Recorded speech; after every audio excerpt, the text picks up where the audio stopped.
पनवेल शहरातील ज्येष्ठ नागरिक संघाचा 23वा वर्धापन दिन सोहळा रविवारी मोठ्या उत्साहात संपन्न झाला। या सोहळ्यामध्ये आमदार प्रशांत ठाकूर आणि आमदार विक्रांत पाटील यांचा जाहीर सत्कार ज्येष्ठ नागरिक संघाच्या वतीने करण्यात आला। यावेळी मनोगत व्यक्त करताना आमदार प्रशांत ठाकूर यांनी सांगितले की आपल्या सर्वांच्या पाठबळामुळे आणि तुम्ही दिलेल्या आशीर्वादामुळेच मला आतापर्यंत राजकीय आणि सामाजिक कार्य करता आले आहे आणि हे आशीर्वाद मला या शहराला विकासाच्या दिशेने नेण्यासाठी आणि समस्यांपासून मुक्त करण्यासाठी प्रेरणा देत राहतील असे प्रतिपादन केले।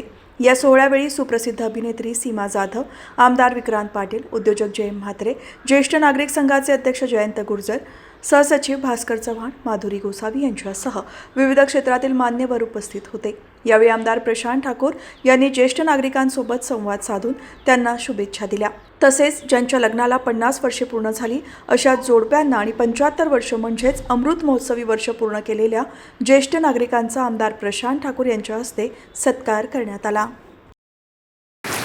वेगवेगळ्या प्रसंगी आपण सर्वांच्या पाठबळानं आजवर मला राजकीय सामाजिक कार्य करता आलेलं आहे आणि राजकीय सामाजिक कार्य पुढे न्यायचं तर एक व्यक्ती किंवा एक लोकप्रतिनिधी कधीच काम यशस्वीपणाने करू शकणार नाही जोपर्यंत त्याला समोरचा किंवा समाजाचं पाठबळ मिळणार नाही। तर असं समाजाचं पाठबळ हे मिळण्यासाठी तुमचे आशीर्वाद, तुमचं सहकार्य हे सातत्यानं मिळत राहिलेलं आहे। रामशेठ ठाकूर साहेब असतील किंवा मी असेल, आपल्या सर्वांचा आशीर्वाद मिळाल्यामुळेच आजवरची वाटचाल करू शकलोय।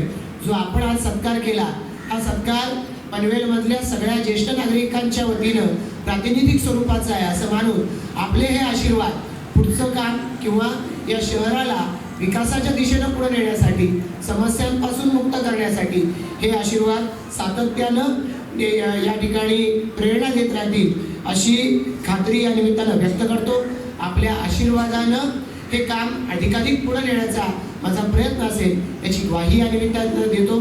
आज या ठिकाणी आपल्या सर्वांमध्ये सन्माननीय सीमा देशमुखजी उपस्थित आहेत। एक प्रतियश अभिनेत्री म्हणून त्यांचं काम आपण सगळ्यांनीच कला क्षेत्राच्या वेगवेगळ्या प्लॅटफॉर्मवरती पाहिलेलं आहे आणि त्यामुळे त्या क्षेत्रामध्ये यश मिळवत कशा पद्धतीनं आपण समाजाला काही देऊ शकतो याचं एक मूर्तिमंत उदाहरण म्हणून सीमाजी आपल्याकडे सगळा आमचा समाज पाहतोय।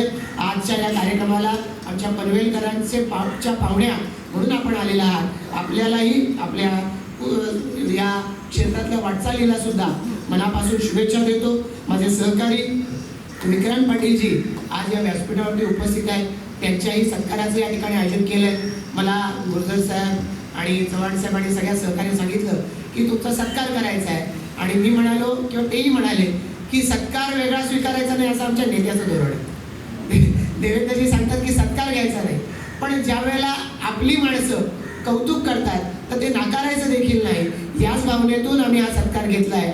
विक्रांतजींची कारकीर्द विधान परिषदेचा सदस्य म्हणून आता सुरू होते, पण त्यांनी भारतीय जनता पार्टीचं महाराष्ट्राचं महासचिव पद म्हणून या वयामध्ये जे काम केलेलं आहे, करतायत, त्या माध्यमातून पक्षाला त्यांच्यावरती आपण आणखी जबाबदारी दिली पाहिजे ही भावना पक्षाच्या नेतृत्वाच्या म्हणजेच माननीय देवेंद्रजी किंवा प्रदेशाध्यक्ष आणि आजचे महाराष्ट्राचे महसूल मंत्री सन्माननीय चंद्रशेखर बावनकुळे साहेब यांच्या मनामध्ये निर्माण झाली आणि जेव्हा राज्यपाल नियुक्त सदस्य म्हणून त्यांची घोषणा झाली तेव्हा सगळ्या महाराष्ट्रातल्या भारतीय जनता पार्टीनं त्यांचं अभिनंदन केलं की अशा सहकार्याला जो पक्ष जबाबदारी देतो तो पक्ष निश्चितपणानं आपल्या कार्यकर्त्याला न्याय देऊ शकतो।